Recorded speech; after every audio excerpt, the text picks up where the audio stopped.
hotel staff, man. They took care of us at lunch. Give them a round of applause. Let them hear you over there. Thank you, hotel staff. We do appreciate it. We want to thank NCUIH for the sponsorship for our lunch this afternoon. Hey, don't forget to this evening from 5:30 to 7:30, we're going to be having our reception and cultural exchange taking place. That's from 5:30 to 7 p.m. this evening. I know that there's a lot going on here in Denver. I know someone was asking about this. There's a restaurant, one of my buddies' name is Ben. He owns a native restaurant. You guys should check that out before you take off or whenever, but I know that they're open a little later this evening. Also, just continue to stick to the agenda. While we're talking about the pamphlet here, if you've seen some differences this morning, we caught up. I had a revised one that I was using, but this agenda should be how it is from here on out. In your NCUIH packet, you'll have evaluation forms that you guys could fill out after each presenter. Again, tonight's festivities is being brought to you by NCUIH and the Denver Indian Health and Family Services. We have the Denver Singers and Family. I've heard these guys; they're really great. And also we have Michael Palma coming to us this evening. In your agenda, it states what we're going to be covering here for the next hour or so. Without further ado, I know a little bit about Mr. Dr. Short here. He goes, a lot of people know him as Jerry, so this is Dr. Jerry Short. He's a snowbird, spent most of his time in between Montana as well as Arizona. Very great at what he does. So without further ado, he's with Short Quality Management Consulting. Please, let's welcome Dr. Jerry Short. Round of applause, ladies and gentlemen. I'll turn this portion of the presentation over to you, sir.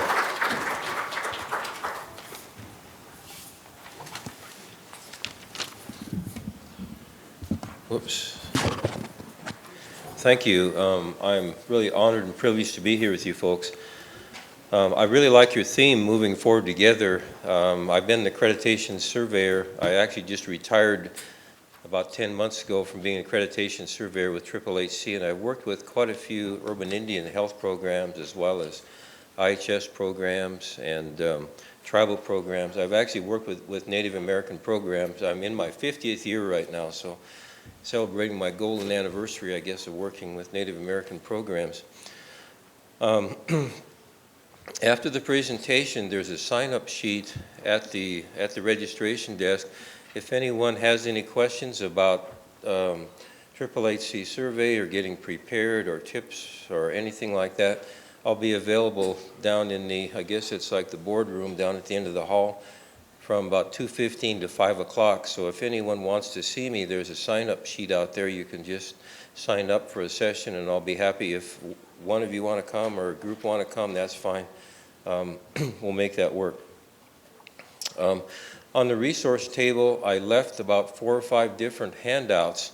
So it's right out here, just as you exit. Or I guess it's the other side now. Okay, guess they moved it. But there are several things dealing with preparing and getting ready for accreditation surveys. One is a QI study format that I think you'll find of interest. Another one is adverse incident reporting form. And there's a peer review table, and then there's a couple-page list of tips in preparing for your survey or for your on-site reviews.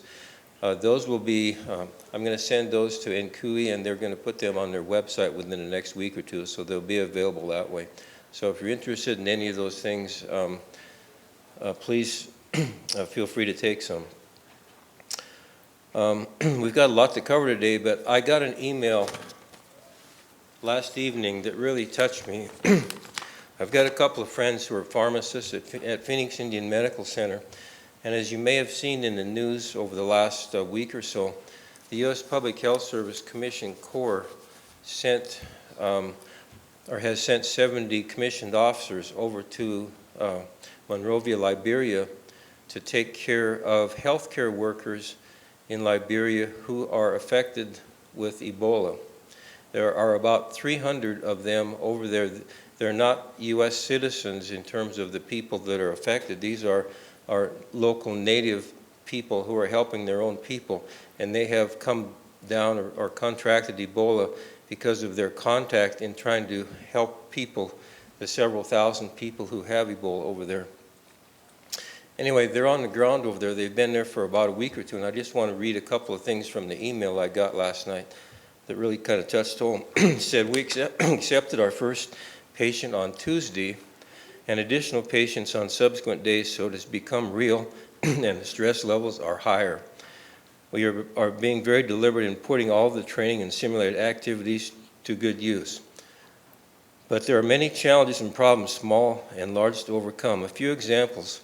For the doctors, a stethoscope is of no use in full protective gear.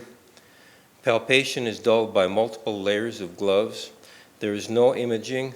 I mean, they've got no radiology. Some lab reagents are unavailable. Nurse assessment is periodic, and the time in the high-risk area is limited due to heat stress from wearing impermeable bodysuits. Advanced planning, preparation, and consolidation of care activities and medication administration times is imperative. Some medications essential to Ebola care are in short supply or lacking. We have no oral rehydration solutions, so we made it up MacGyver style using injectable bicarbonate and potassium chloride plus salt and sugar packets from our MREs. The MREs are salty and sugary enough, so we have an endless supply of those packets.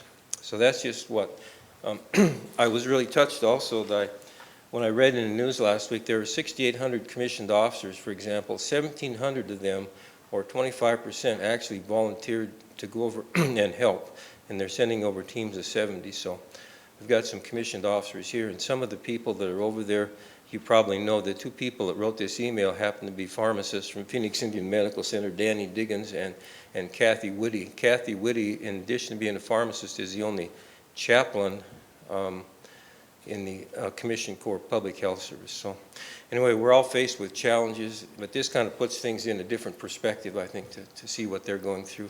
They're over there on a 2-month assignment and will be back. They're about halfway through their assignment right now. Okay, moving on.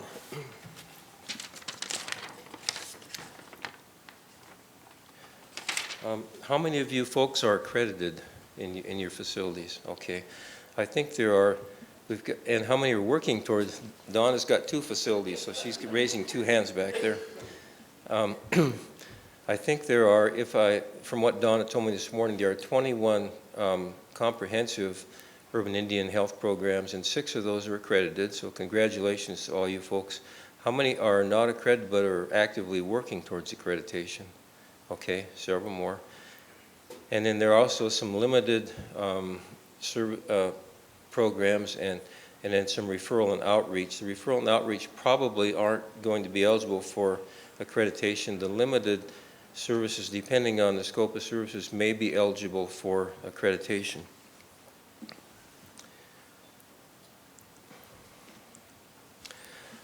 We've got quite a few topics to cover. I'm going to go through these pretty quickly today.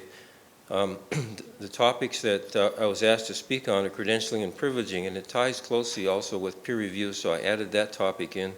Quality management and quality improvement studies, risk management, and tips and pointers for survey preparation, and then I'll try to have a little bit of time at the end of the presentation for some Q&A. So some of our objectives are to improve knowledge and application of credentialing, privileging, and peer review of provider staff, learn how to interpret and apply quality management improvement and risk management standards, and then learn how to better prepare staff for accreditation surveys and program reviews. So we're going to address credentialing and privileging first. I ran across some HRSA definitions. Credentialing is the process of assessing and confirming the qualifications of a licensed or certified healthcare practitioner. And privileging/competency is the process of authorizing a licensed or certified healthcare practitioner's specific scope and content of patient care services. In other words, the type of services that they're allowed to do at your organization. This is performed in conjunction with an evaluation of their clinical qualifications and competence and/or performance. And I added here, and the organization's ability to provide support for those services. In other words, the organization has to be able to support the services that that clinician is going to be providing. This is a very, very busy one, and I'm not going to try to go through this, but I'll send this to the to the website so you'll be able to see this. This came from a HRSA thing, and you can see the credentialing process can be very, very busy. Lots and lots of steps and checklists and everything else involved. We're going to try to simplify this a little bit today, but this will give you an idea of some of the complexity and how much work is actually involved in that whole process. And unless you've rolled up your sleeves and actively been involved in the process, you probably don't have a very good understanding of all of the work that's involved in getting everything together.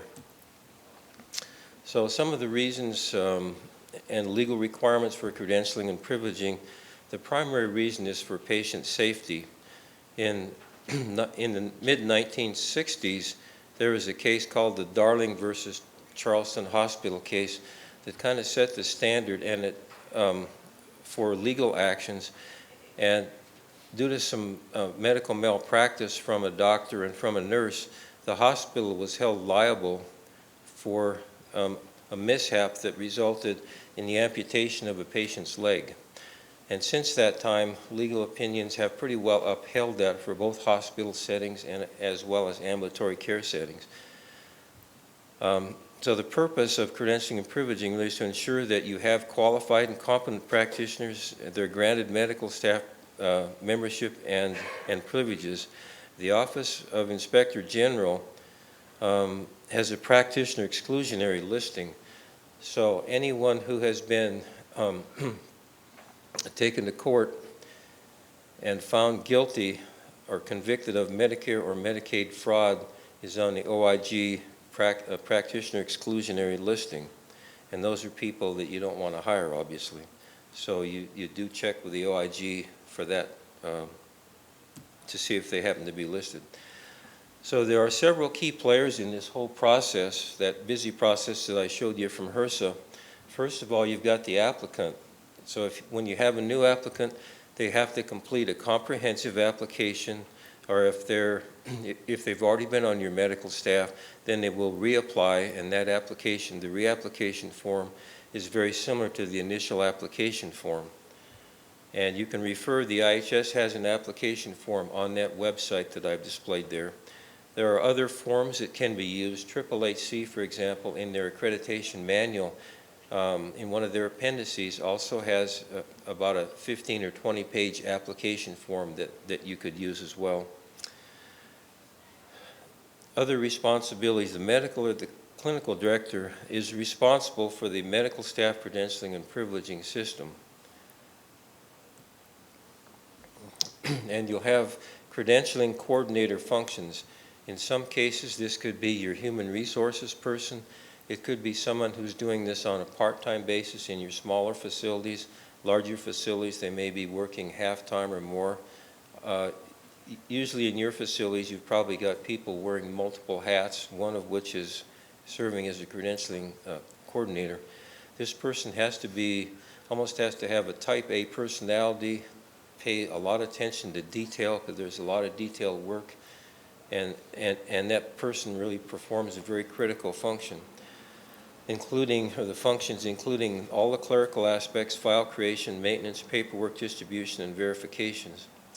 And your CEO or your health director reviews and makes recommendations of to the medical, clinical director, medical staff, and other recommending bodies or committees. Your governing board chair is the last person to sign the credentialing and privileging document and approval of medical staff membership. So who do you credential and privilege? Licensed independent practitioners come first on the list. You always credential and privilege if they provide care in your facility without direction or supervision. So they're providing care, they're making documentation, entering notes in the patient's record. And then secondly, non-physician primary care providers. There are some variations by different states, especially nurse practitioners, and PAs are always under the medical staff supervision. Nurse practitioners are, in some states, actually in most states are independent practitioners, but PAs are always under medical staff supervision.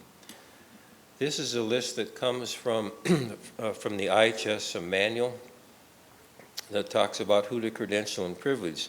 So you've got quite a long list here of people that are eligible potentially for credentialing and privileging. I won't read through all of those, but toward the bottom there are others to consider. Pharmacist specialists. In some of your organizations, you may have pharmacists who are running an anticoagulation clinic. And so those that have specialty services, you could consider them for credentialing and privileging. Physical therapists are another category that there's an option to either have them under your medical staff privileging and credentialing, or you could handle them under your other personnel. And dental hygienists fall into that same category. If you have any questions, just always check the state requirements to see who is required, and also check, you can check with Indian Health Service references as well. Well, some other people to credential and privilege. Any of your licensed independent contractors, your consultants, locum tenens, and volunteer providers, so don't forget those. Residents, if they happen to be moonlighting and working at your place, then they should be credentialed and privileged. If they are participating as part of a residency program and they're rotating, doing a clinical rotation through your facility, and they're under that training program, it's usually a collaborative agreement, then they don't necessarily need to be credentialed and privileged at your facility.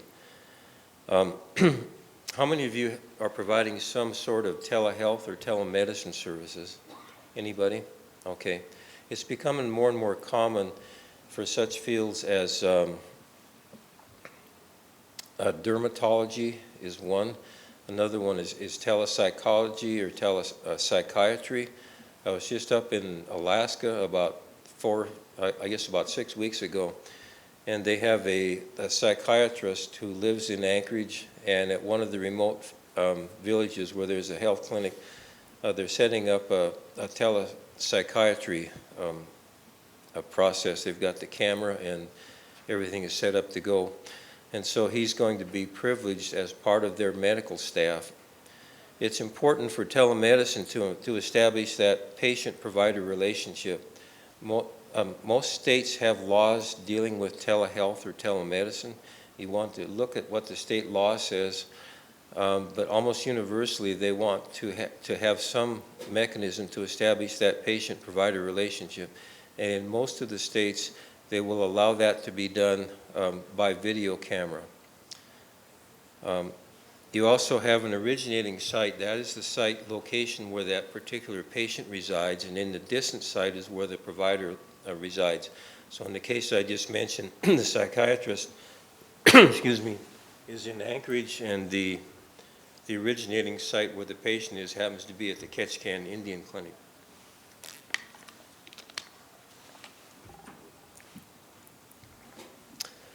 Some of the medical staff categories, excuse me again,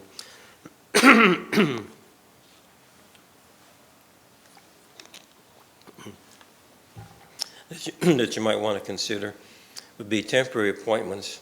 Those usually do not exceed 90 to 180 days. One of my surveys, I went in and I was looking at credentials records, and there was one physician who had been on temporary privileges or temporary appointment for about 720 days, about 2 years. So we don't want to get in that situation. If they're temporary, you need to follow what your own bylaws and rules and regulations say. Provisional, usually there's a provisional status for new members. Usually lasts for 6 to 12 months before the members are eligible for full membership or for full active membership. And active would be those who have served their probationary period satisfactorily and have been peer-reviewed and deemed qualified for the active medical staff membership. There are some other examples of medical staff categories. These could be associate members. You can establish the different types of categories that you want to have in your bylaws or your policies on medical staff. So you've got associate members. Those are who who may provide care on a periodic or intermittent basis. Your allied health would be your non-physician primary care providers. Your consultants would be those who hold specialty clinics and are normally not voting members of the medical staff, and courtesy members would be similar to the consultants above. So what about storage and access and disposal of credential and peer review files? Credentials files are distinct and separate from any employment or contract files, whereas you'll have a human resources or a personnel file, but you'll also have a credentials files on your providers. And peer review files are stored and maintained separately from the medical staff credentials files. Those files must be kept separate. We'll talk a little bit more about what peer review is all about in a little bit. So the record retention, all medical staff credentials and files and related documents will be maintained according to the IHS records disposition schedule and Privacy Act system of records, and that's dated from June 2006. Basically what it says is credentials, files, and related documents are retained at least 10 years after an individual's termination from the medical staff. So you got a fairly lengthy time to maintain those files. Applications that were denied still have to be retained for 3 years. So if you have a vacant position and somebody applies, or you say you get 3 applicants for a position, you make a selection of a new medical staff provider, you have to retain those other applicants' files for 3 years.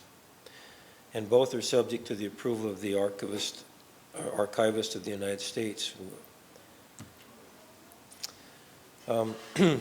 Someone is designated as your system's file manager. That could be your IT person. It could be whoever is designated. They develop and maintain a list of personnel who are authorized to access the medical staff credentials files. That system's file manager oftentimes also could be your medical director. They maintain a log of any disclosures of information and ensure confidentiality and security of files at all times.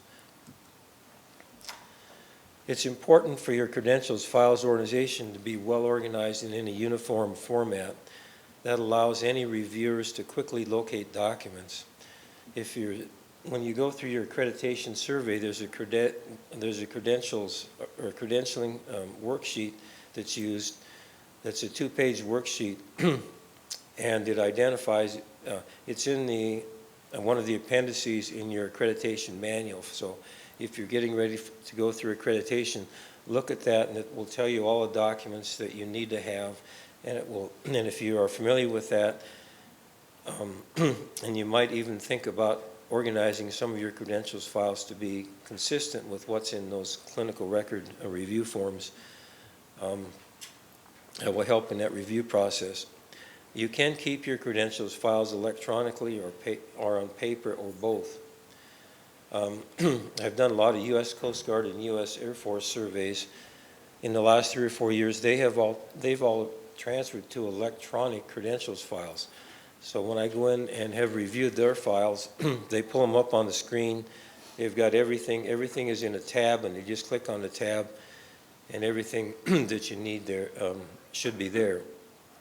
So that's one way you can do it.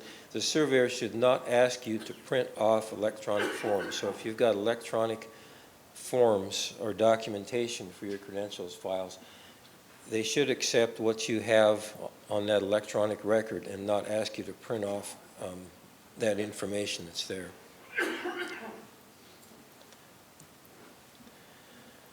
So there are some tracking systems. There are lots of things to keep track of in your credentials files. There are a lot of things that are time limited, like your DEA certificate is good, I believe, for 2 years.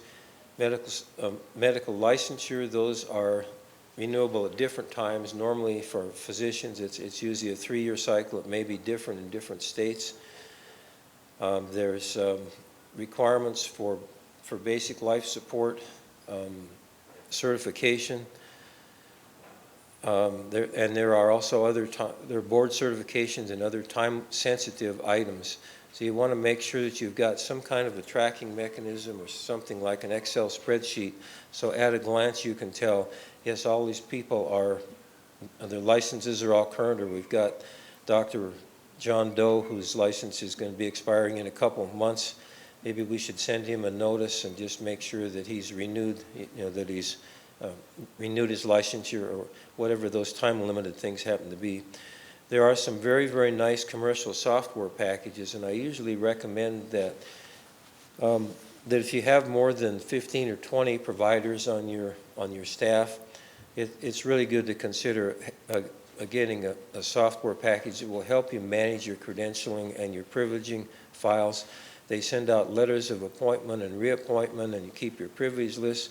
You can also use that to, you can also put your nurses and your laboratory technicians or technology, you can use that credentialing software to manage a lot of your human resource files as well. So there are some really nice ones out there. You can do a Google search. The one I'm most familiar with that a lot of Indian Health Service programs are using is called Priv Plus.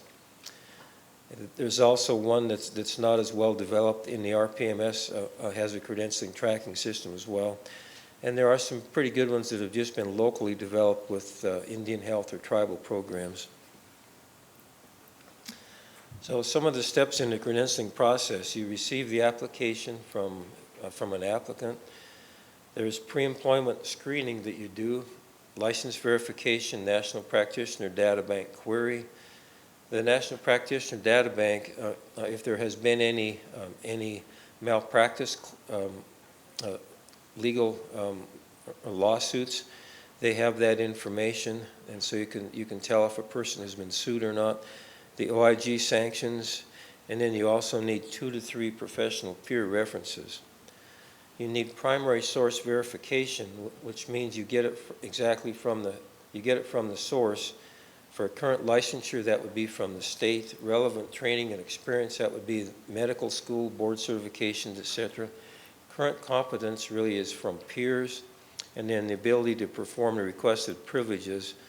And then you also need a current health status, that an individual applying to do certain privileges should be able to, they attest to their current mental and physical health capabilities to perform their privileges.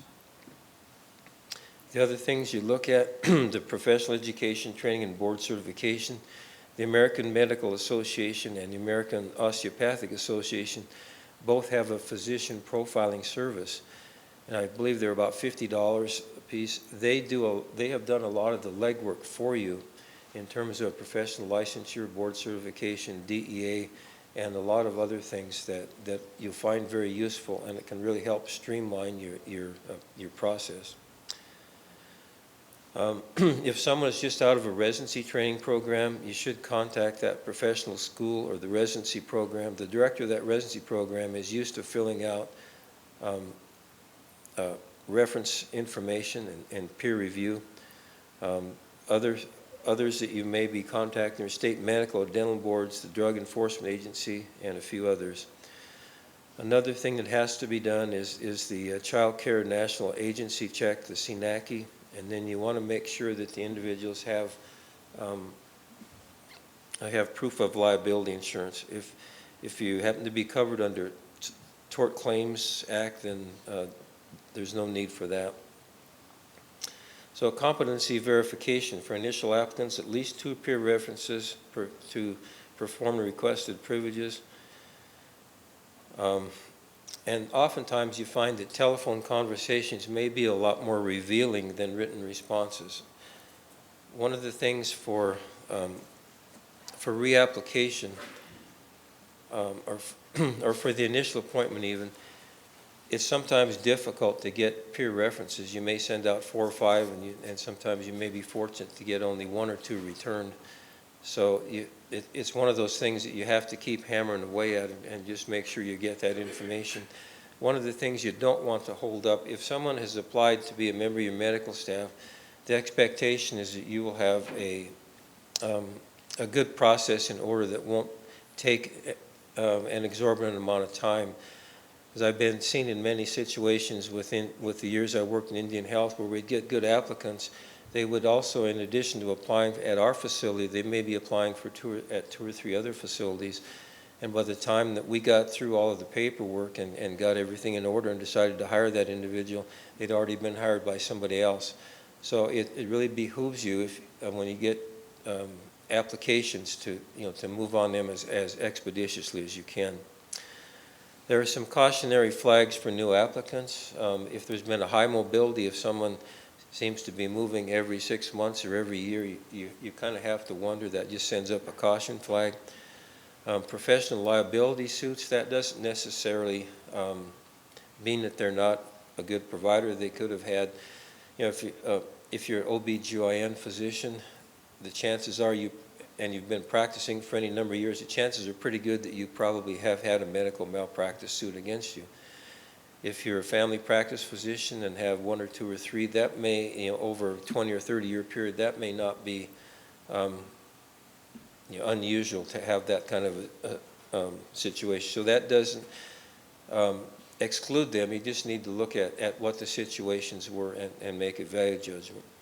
So, and professional disciplinary actions, those could be actions where an individual's privileges were suspended, or they were suspended from the medical staff, or state medical boards or licensing boards took action against their license. Substance abuse, unfortunately, providers are sometimes, if you look at the national averages and rates, some categories of medical staff and other providers have a higher rate of alcohol substance abuse than the normal population. So that's just something to check too. And you may have a physician or a provider who has who's had a substance abuse or alcohol abuse problem, who's gone through rehabilitation and done well the last 2 or 3 years, and so that wouldn't necessarily disqualify that individual. You just need to know and make a good judgment on that. And then time gaps in training or professional practice. If there's a time gap of over 30 to 60 days, you want to take a look at that. Were they on a sabbatical? Were they in prison for 30 days? What happened during that 30-day or 60-day time period? So current competence, we've kind of covered this a little bit. Peer references for new applicants. For reapplicants, you've got an ongoing peer review process, and we'll talk about that in a couple minutes. The peers, so who are your peers? They can be medical staff members with similar credentials or with a higher level of training than those being peer reviewed. In other words, that means a nurse practitioner on your staff cannot be the peer reviewer of a family practice physician, but the family practice physician can peer review that nurse practitioner. If you don't have any peers at your organization, say you have a chiropractor or an optometrist or just one physician or one dentist, check with other urban Indian health clinics or maybe community health centers or someone else in your locale, or someone even within the state, to see if there's a peer willing to reciprocate performing peer reviews. Oftentimes the other organization that you may cooperate with maybe have, if they've got similar staffing to what you have, you can collaborate that and get your peer review done that way. You can also contract with someone from the outside to come in and do your peer reviews. So that's another way of doing that. So some legal issues. We talked briefly about suspension or restrictions on privileges. If those are 30 days or more, those are reportable to the National Practitioner Data Bank. The other thing that you want to make sure that you've got in your medical staff bylaws and rules and regulations are fair hearing and appeals process. So if you've got a potential malpractice situation or problems with the quality of care, with the quality and appropriateness of care that needs further evaluation by your medical staff, you want to make sure that you've got policies in place for fair hearing and appeals process. We want to make sure that in these kind of situations that you do some really in-depth peer review. In some cases, you may want to call in some outside consultants to review a particular case. And then there are steps in that hearing process that should be in place so that it's fair and it's above board, and that there's a right of appeal should those situations occur.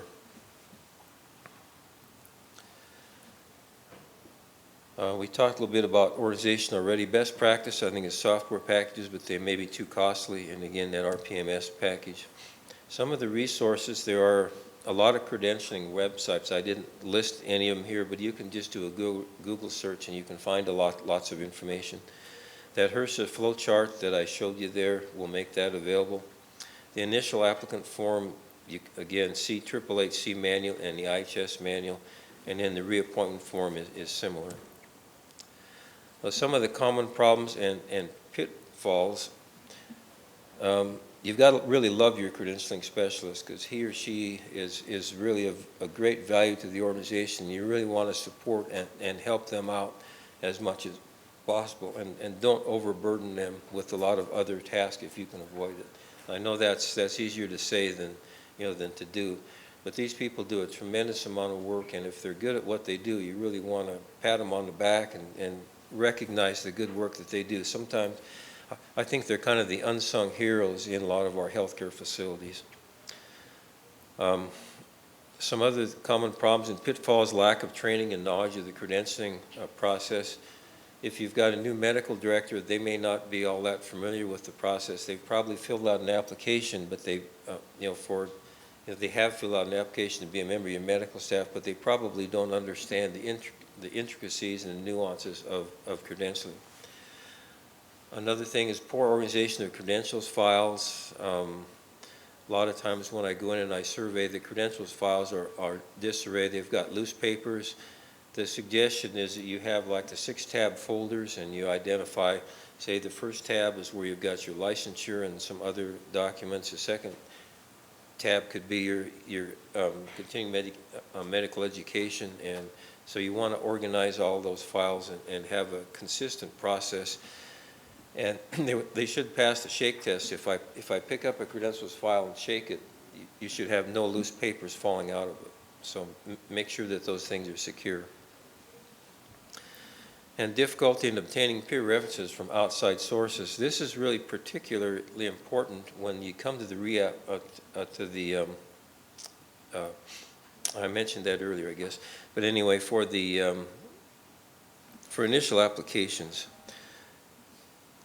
sometimes that's a real challenge. So you just need to keep working at it. And if you send out letters to the peers that have been, or the peer references that the applicant lists on their application form, and you don't hear from them, you might want to give them a phone call within a couple of weeks just to see if they can respond that way. And a lot of times, as I mentioned earlier, you'll get better information over the phone than you do.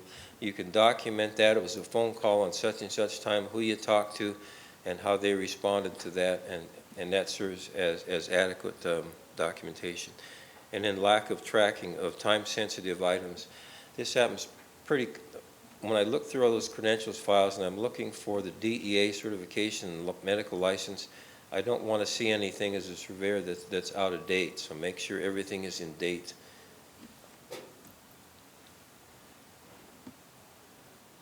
Okay, a little bit about peer review.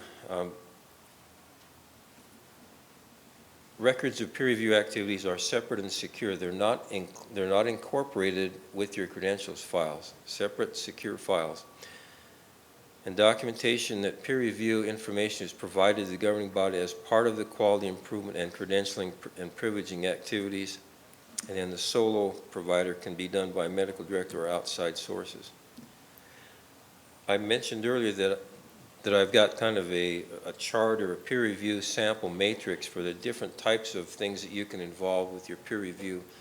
A lot of organizations will just do like 10 random charts. They'll say, Dr. Doe, we're just going to do a search. We can do a database search through your RPMS or your electronic health records system and pull out 10 records per quarter and have those peer reviewed based on the criteria that have been selected by the medical staff.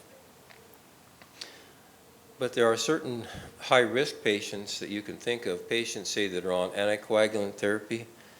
If they've got problems with their therapy, they may wind up in the emergency room, or they may wind up more frequent use of hospitalizations.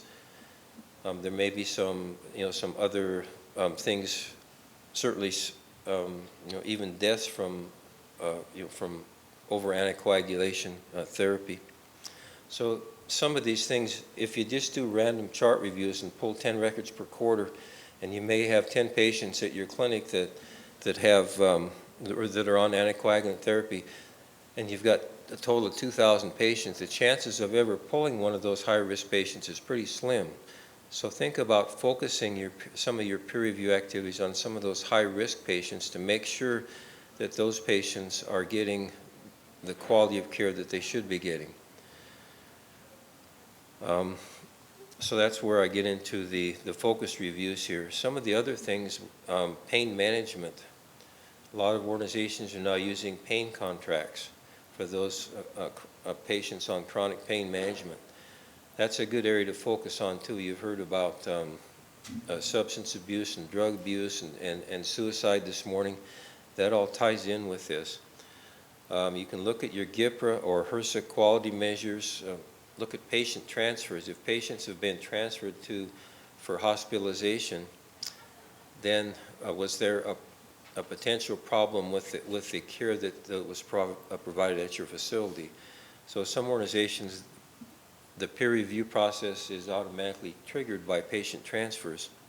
You can do medication use. There are a number of, say one of the examples would be treatment of uncomplicated urinary tract infection in female patients. I've seen some nice QI studies done there.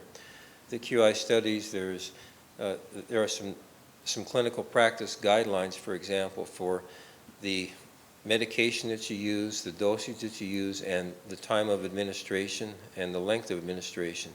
So those things have been used in some nice quality improvement studies and to help provide standard quality of care for patients with that condition.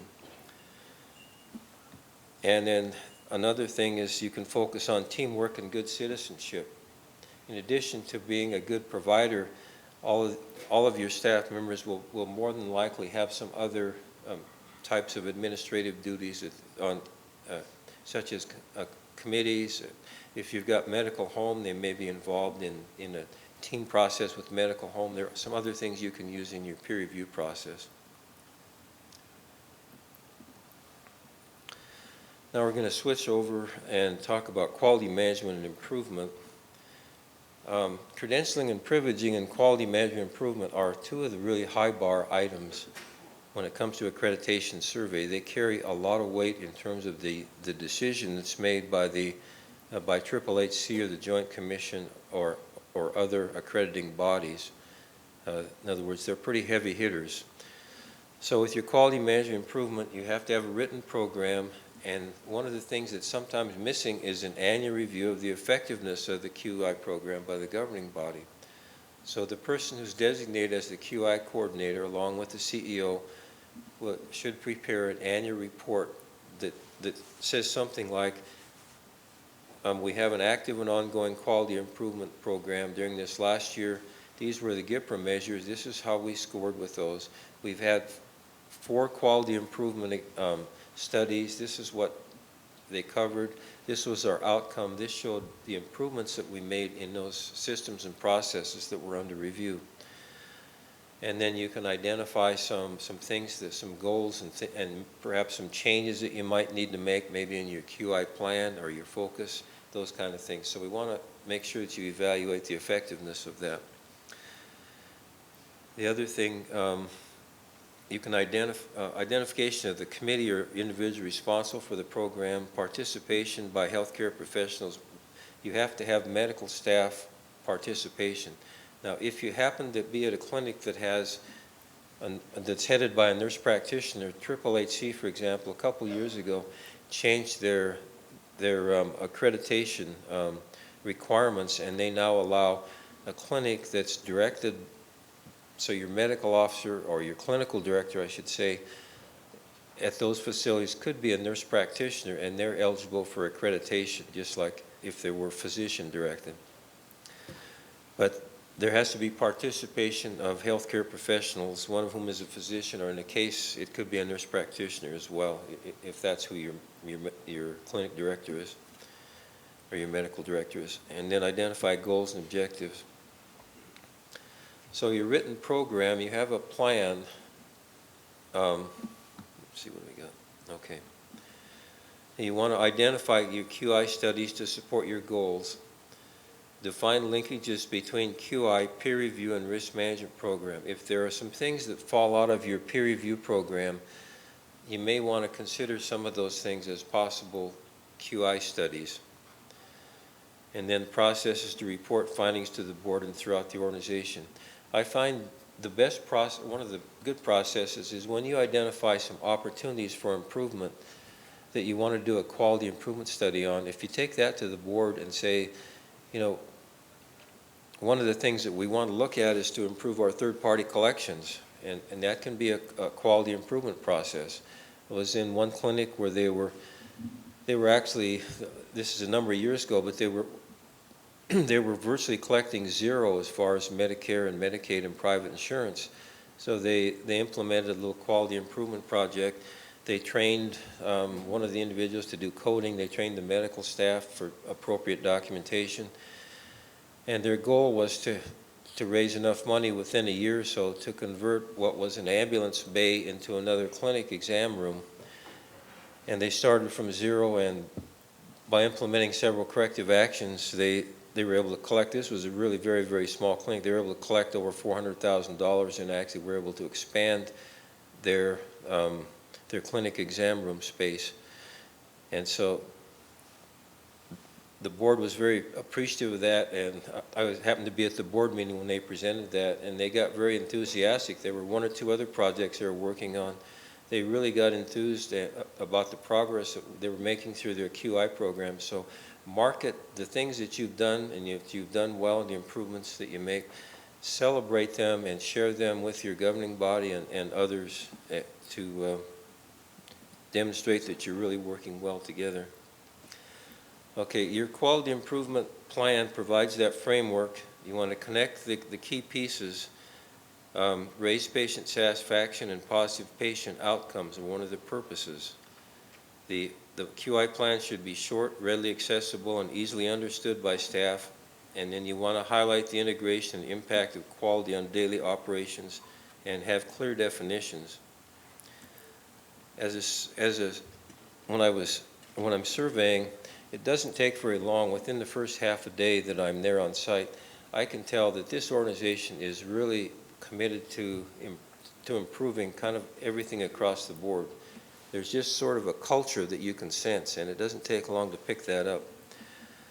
So some of the key pieces that you can connect, overview of quality, current operations, and performance must be evaluated to identify areas for improvement.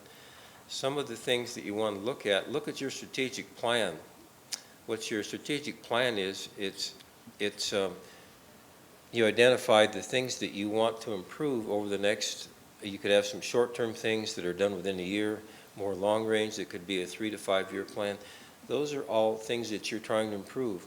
Are there some things in there that you want to spin off that into a quality improvement project? That is oftentimes really a source for some, for a nice QI project is your strategic plan. Governance structure, you want to make sure that your governing board is supportive of quality improvement, and quality improvement really should be both top down and bottom up.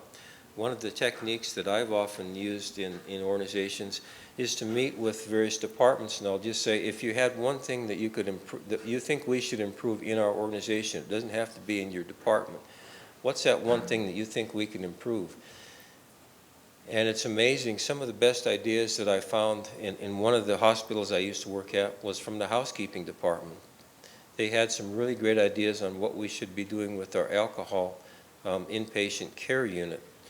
Some of their family members were affected, and I was just really surprised when we put some of their ideas into our strategic plan and wound up with using some of them in a performance improvement project. So you never know where some good ideas come from.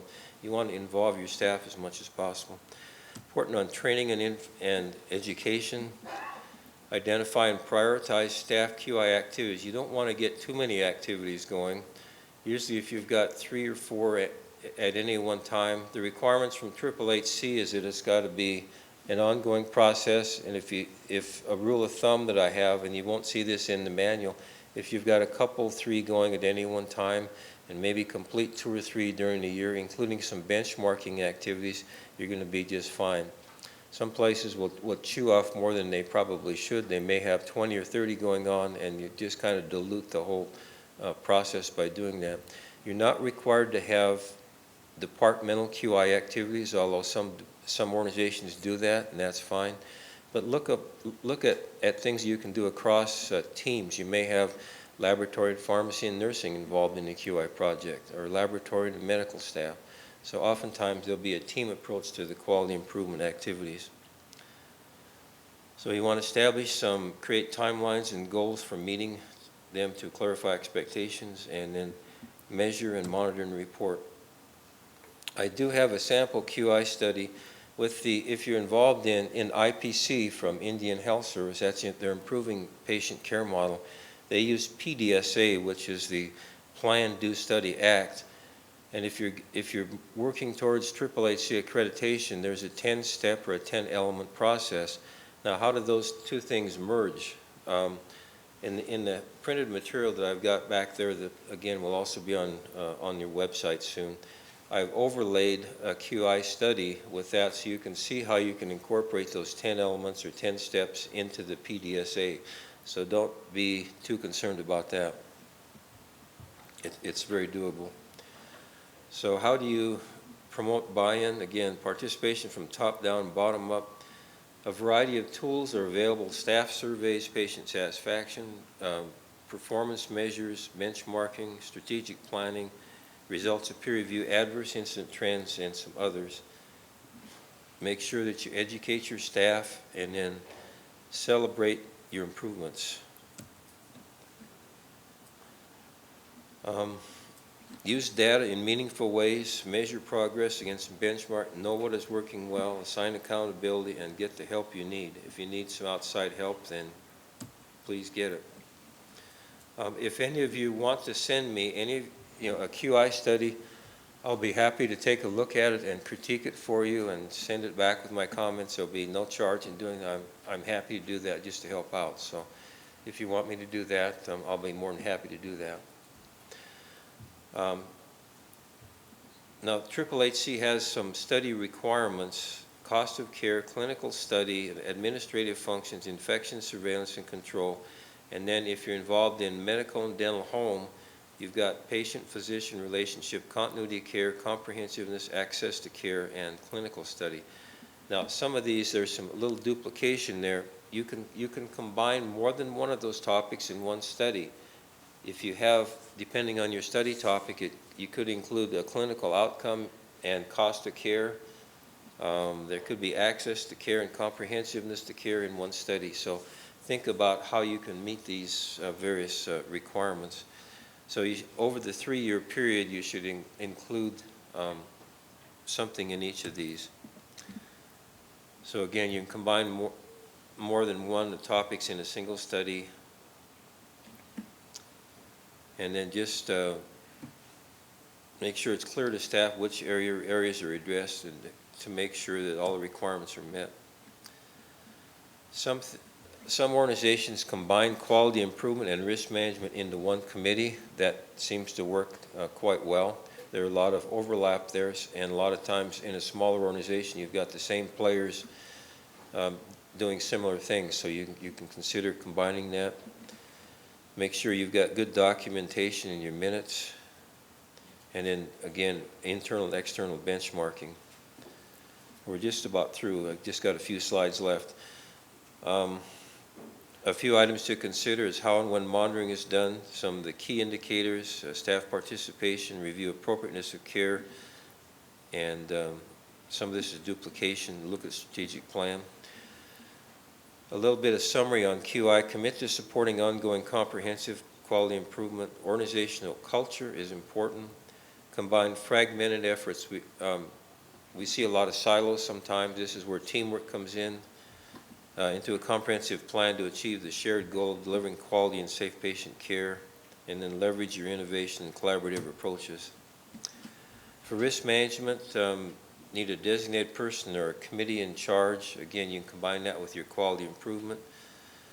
Some of the things that are required: a written policy. If you have observers in patient care areas, that could be students, observers, you want a written policy to make sure that the patient understands that this individual is a student and not providing care and informed consent, it can be verbal and just documented in the record. And then all of these things, there's a 30-day orientation requirement for all of the members of your staff. Risk management is one of the key activities. There are some elements here. Methods for patient dismissal. If you've got a belligerent patient and they've caused lots of problems in your organization, there should be a policy that indicates a stepwise process. There could be that they've got to be accompanied by someone from security or another family member or something to that effect, and so you can organize that in a stepwise process. Eventually, if they're belligerent and they've really caused a lot of significant problems, you may have to deny them care at your facility. If you do that, you have to look for other means or provide information on how they can get care if they're eligible for VA or for other healthcare facilities. You want to make sure that that's documented and provided to them. Reporting, reviewing, and analysis of all incidents, review of deaths, trauma, or other adverse incidents, litigation, potential infection control occurrences or breaches, and patient complaints. Some more risk management elements here. I won't bother to read through them. Risk management meetings and evidence that governing bodies responsible for the oversight.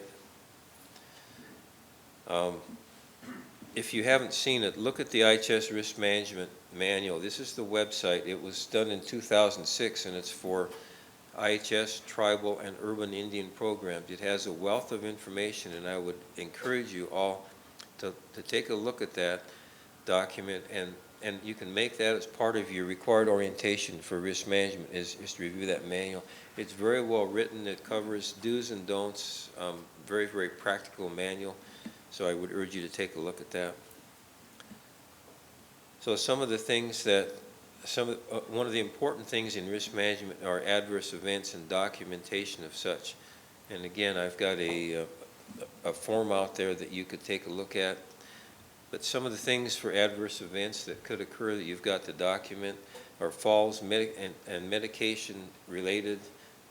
When I was in my hospital pharmacy residency many, many years ago, I mistakenly gave a patient the wrong form of insulin. At 10 o'clock in the morning, at 2 in the afternoon, I had another prescription for insulin for another patient. I realized that I went back and I looked at the documentation, and much to my horror and chagrin, I discovered that I had given the patient a short-acting insulin rather than a long-acting insulin. She was a 75-year-old lady who lived alone. I tried to find out where she lived. We didn't have a current address. We didn't have a phone number. I was literally sweating blood because I was so upset because I knew that if she injected the wrong form of insulin, that could be her demise. Got with a phone company, and she had an unlisted phone number, got a hold of the phone number, and called her and explained her and asked her if she had used the insulin, and thank goodness she had not. This was in the city of Baltimore. And I got in my car and took over a new package of insulin medications, explained to her about the problem. And she was very nice, and I exchanged it, so I was saved from a potentially bad outcome. That's the kind of thing that you want to document, though. And then you also want to document near misses. That was a near miss. I gave her the wrong medication. If she would have injected herself with that insulin, it could have had a tragic outcome. So that was added in 2013. The standards would be near misses. So even if you're, say, dispensing a medication and you've got the wrong patient's name on it and you catch it as it's going out the window before the patient gets it, that could be a near miss too. So you want to define what a near miss is. There could be some other things: theft, loss, damage of equipment or finances, equipment-related patient care treatment, interpersonal issues. That would be conflicts between a patient and a provider, or sometimes you even have conflicts between different members of your staff. There's always got to be a category for miscellaneous, and then you can see that sample adverse effect. Just wrapping up here, a few tips for successful surveyor program review, staff training on the standards, get everybody involved, do a self-assessment or mock survey in advance so that you know. This actually is for accreditation surveys and/or your program reviews. Have a culture of continuous improvement, be confident, be well organized. So your survey application information that you send in is critical. There's a lot of information you send in, and if you do a good job on that, it really sets the stage to have a good positive survey. And if reaccreditation, make sure you look at previous deficiencies, because as a surveyor, those are the first thing that pop up on the surveyor's electronic screen to fill in terms of what you have done to correct those deficiencies. So you want to pay special attention to that. And that's my last slide. So thank you. I'm sorry I didn't leave. Well, I guess we got a break, and we're supposed to have a break now. We got started a little bit late. But are there any quick questions? Is there time for a question or two? And if not, I'll be available down the hallway in a few minutes for the rest of the afternoon if anybody has any questions, wants to talk to me. All right, round of Thank you. applause. Thank you there.